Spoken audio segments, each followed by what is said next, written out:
It's one of them people you don't want to mess with. This whole entire group is kick your door in, everybody get down type of people, if you know what I mean. And Nikko witnessed a lot from a very young age. Nikko's criminal history would start when he was only 7 years old, when he brought his mother's firearm to school. By 8 years old is when Nikko started to get like hospitalized, Baker acted, those types of things. And this is when they said that he had severe anxiety and he had these trauma responses.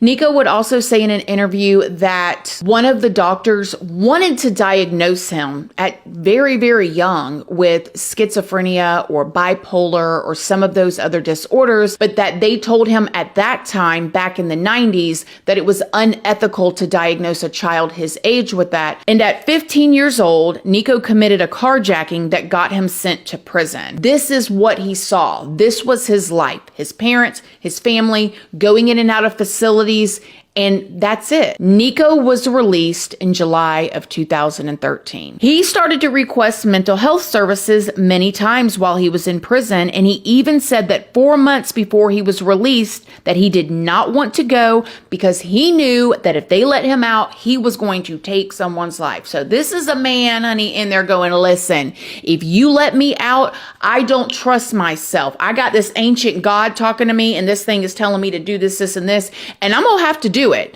But if any of y'all know how the system works, they can't just keep you in there because you say that. And so they did let him go. When they released Nikko, what do you think his family did? Surrounded him with loving arms? Well, yeah, kind of. They threw him a big old party, and before he could even get, his little ears wet out there in the streets, family members was putting weapons in his hands, and partying up. It was like a celebrity was out of prison. Yo, Nikko, oh, we're going to do this. We're going to go and jack this. We're going to go and run in this. And he fit right on in the scene, and he was off to the races. Less than 2 weeks from Nikko being released from prison, who basically spent at this point almost as much in prison than out of prison at his very young age, he went on his murder spree. And we do mean a murder spree. At around 5:01 a.m. on August 11th, 2013, a police officer found 2 bodies in a white Ford pickup truck parked near a swimming pool at Spring Lake Park in Omaha, Nebraska. The 2 victims were identified as 2 Hispanic males named Juan and George. They had both been shot in the head, and their pockets were turned inside out. They thought they were going to meet 2 women when Nikko and his sister Erica and their cousin Christine showed up, ended it all, and robbed them, hence why their pockets were inside out. About a week later, there was a party that was thrown that Nikko was at. At this party shows up, what do you know, one of Nikko's old cellmates from prison named Curtis. Now let me tell you about Curtis because I've watched his mother in interviews.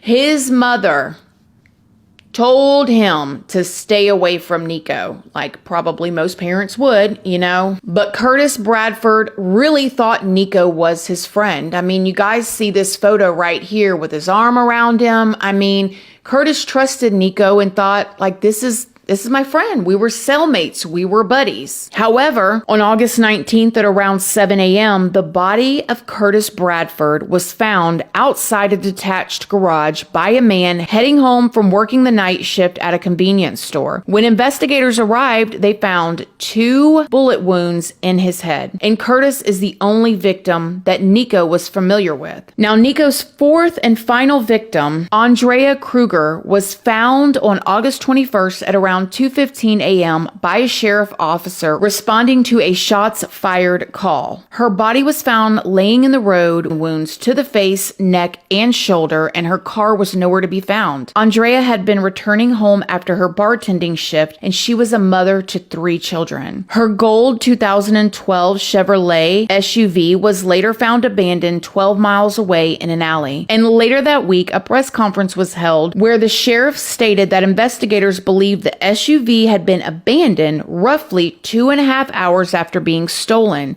and that a feeble attempt had been made at setting the vehicle's interior on fire. A little over a week later, on August 30th of 2013, Nikko got arrested on unrelated charges to these other four we were just talking about. He was arrested for a threat charge from an argument he had with his girlfriend. Crazy. He's real life crazy. Nikko specifically told me that Apophysis gives him orders. This voice that came and was just like, if you do what I tell you to do, if you follow my demands, then I'll make sure you're safe. Whatever happens in the justice system happens, but at the same time, I just want my husband to get help. Whether if he has to go to death row or whether he has to do life without parole or whatever. I just want my husband to get the mental help that he needs. However, while he was in jail, the cops ran some surveillance footage at a local gun store, and this is where they saw Nikko's mom in there buying bullets, the same bullets that was used in one of these crimes. This is when the investigators started to suspect that this could all be Nikko. Additional surveillance footage had been pulled from the cameras along the route of Andrea's abandoned SUV as well, and on September 3rd, Nikko confessed to all four of the murders during a very strange 8-hour interview with investigators. Nikko told police that the murders were sacrifices to this god that he thought he was hearing the voices from, a deity in the ancient Egyptian religion.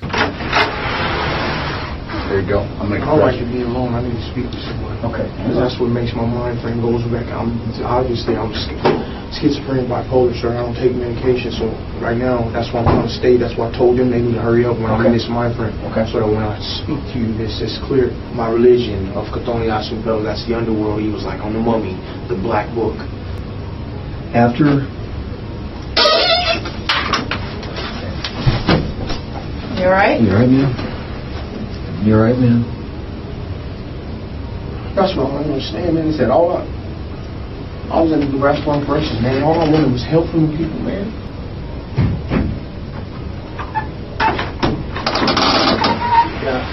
This is not just some psycho killer that just wanted to go trophy.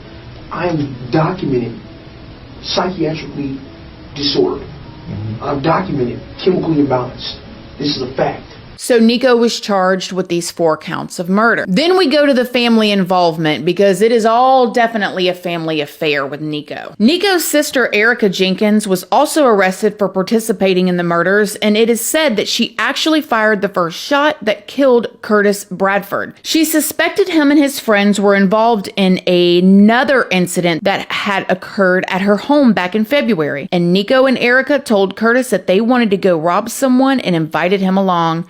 They even gave him an unloaded shotgun. So here comes Curtis, okay, out of prison, thinking that this is his buddy, and they say, hey, let's go hit a lick, okay, Erica and Nikko does. The whole time, Sister Erica is whispering in Brother Nikko's ear saying he was involved in something back in February, and Nikko's like, okay, we're going to get him. They give him an unloaded and tell him that they're taking him to go do this robbery.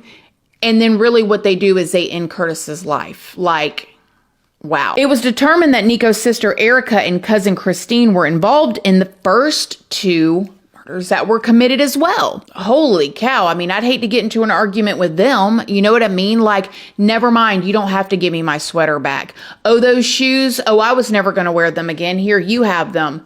Hello. Nikko's uncle Warren, sister Erica, and cousin Christine were also involved in the robbery of Andrea's SUV and the murder of her as well. And this was literally, again, just a woman driving home from a night shift from working, probably just trying to get back to her 3 kids. On April 16th of 2014, the judge found Nikko Jenkins guilty of all 4 cases. And Christine, the cousin, received a 20-year sentence for her involvement in the situation. And she received a lighter sentence because she testified for the state and was a key witness in the cases against Nikko, Erica, and Warren. Now, Warren, the uncle, was sentenced to 40 years for his involvement in the murder of Andrea Kruger. And Nikko's sister, Erica, was sentenced to life for her involvement in the murders. However, she received an extra 20 to 30 years for violently assaulting her cousin, Christine, while in prison. They all shared a cell for a short period of time,